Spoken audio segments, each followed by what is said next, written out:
Alrighty, so today we are going to do these several things. I'm going to go through a background on the fairy tale genre, background on the Grimm's Brothers, quick little brain dump, and you have some IXL no writing stuff. So, first things first, with the lined piece of paper that you all have, you are going to set it up for Cornell notes. Remember, that's when you put a line down on one side, and then on the left side of it, you have the topic, and on the right side, you have the information. The title of this is Fairy Tale Genre. So I will give you a moment to get your paper set up with the title saying Fairy Tale Genre.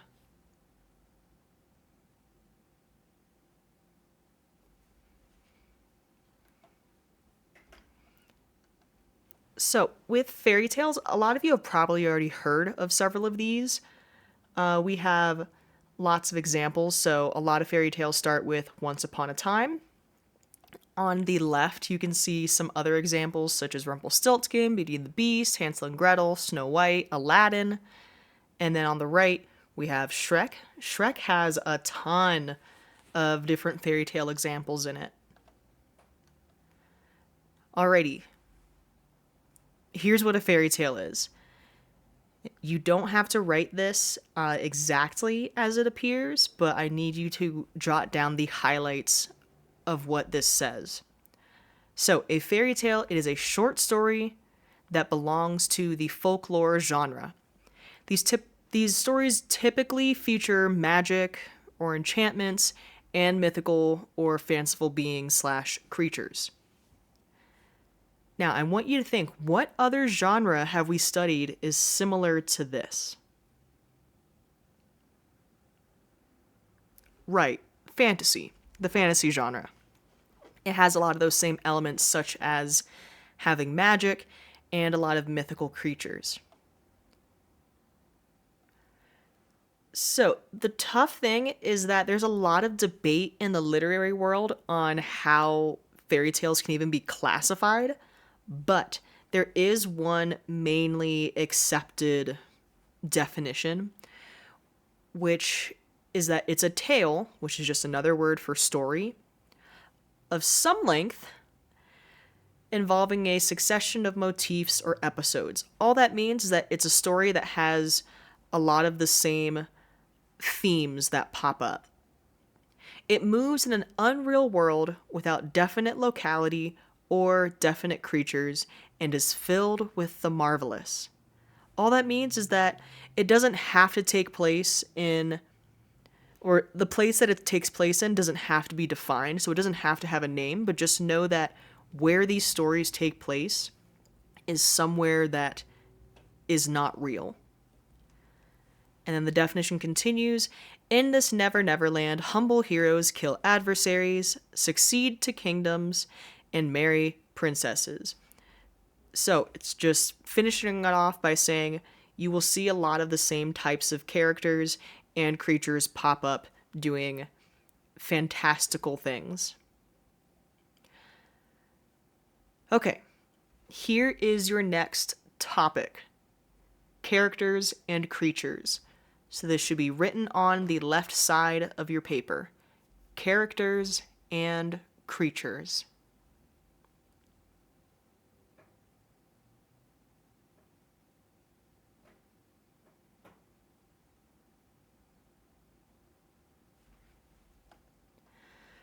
So, once again, you don't have to write down everything in here, but jot down the highlights.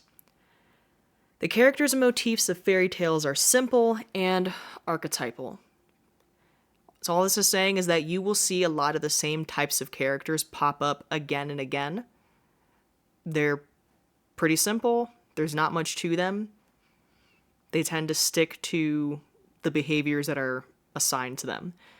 Some of those categories include princesses and princes. You'll see those a bunch in fairy tales.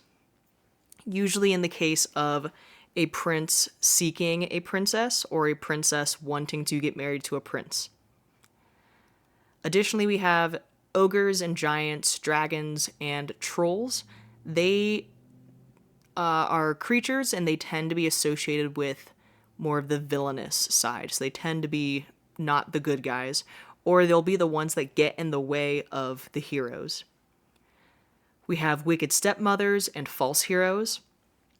Those are also villains. So wicked stepmothers, we've heard of those, but then false heroes, that's usually a character who most people in the story don't see them as evil until a lot later. And then we have fairy godmothers and other magical helpers. Those are usually ones that are good, and they tend to exist purely to help out the heroes. And then some of those magical helpers include talking horses, or foxes, or birds. And then lastly, you have rules and the breaking of rules. All this means is that usually the hero is bound by a set of rules, and then they have to break the rules in order to get what they want. For example, in the story of Rapunzel, who has very long hair, she's told to stay in her tower. Those are the rules that she's given. However, in order to achieve her dreams of seeing the world, or in the case of Disney's adaptation Tangled, in order to achieve her dreams of seeing the lanterns, she has to break the rules by leaving the tower. So I'll give you a second to jot down anything else you need to jot down.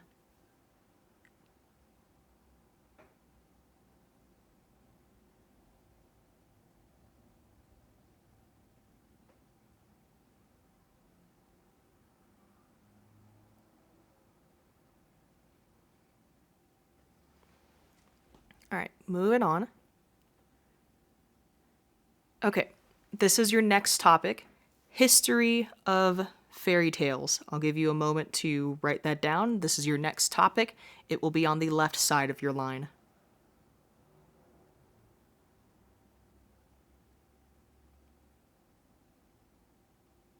Okay.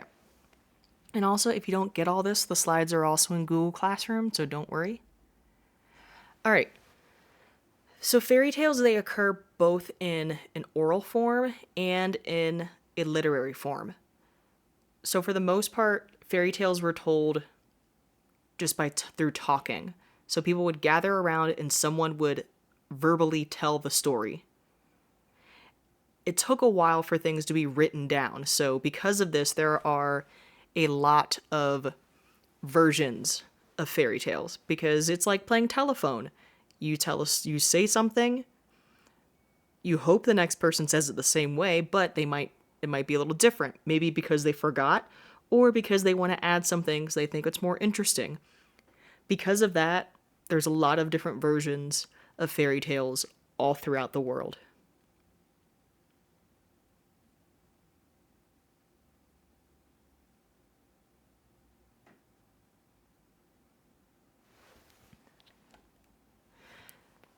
Our first fairy tale that we're going to get into is Cinderella.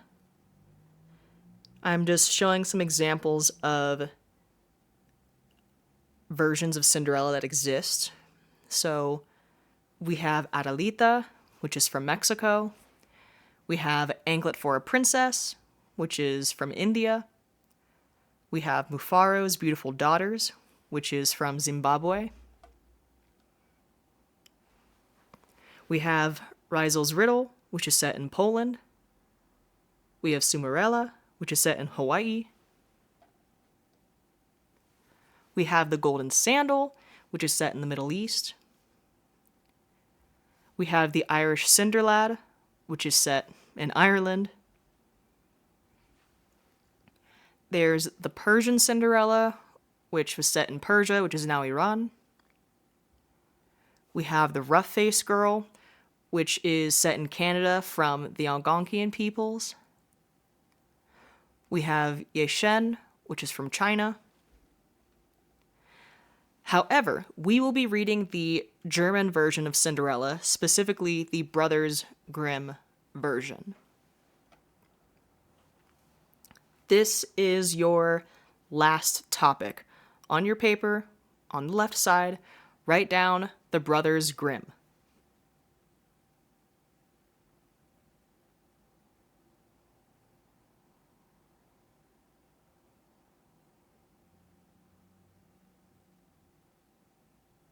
Okay. So, Brothers Grimm, it was made up of brothers Jacob and Wilhelm, or Jacob and Wilhelm.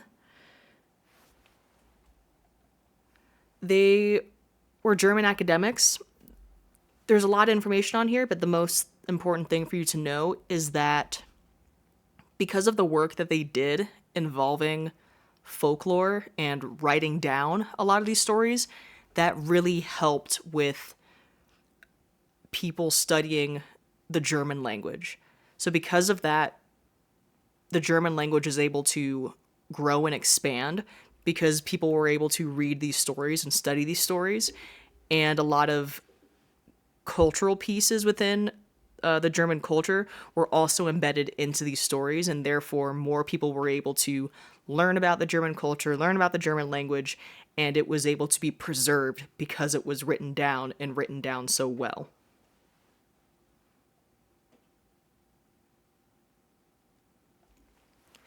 Their first collection of folk tales, which was called Children's and Household Tales, or Kinder- und Hausmärchen, it was published in 1812. This was basically them taking a bunch of stories that they had been told or that they had heard, and they wrote them all down and then collected them all together into a book.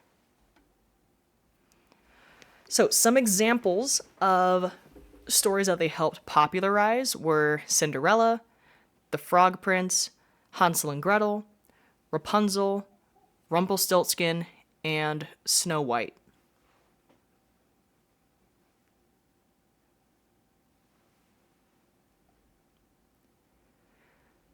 All right, so now that you've gotten notes jotted down, I want you to flip your piece of paper over and I want you to just write down as much as you know about the story of Cinderella. It's fine if you've only seen movies.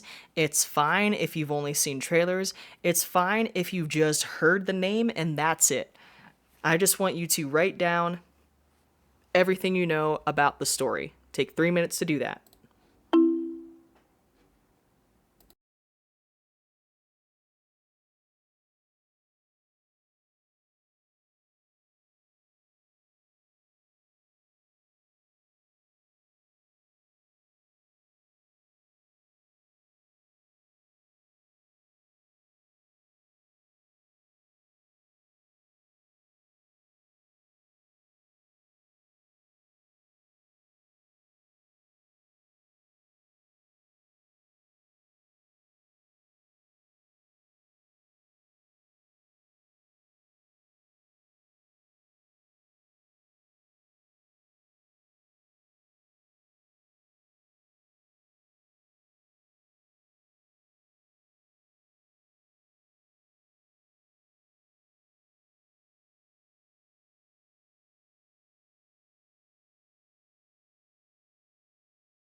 And with that, go ahead and take your lined piece of paper and put it in your binder and put your binder back.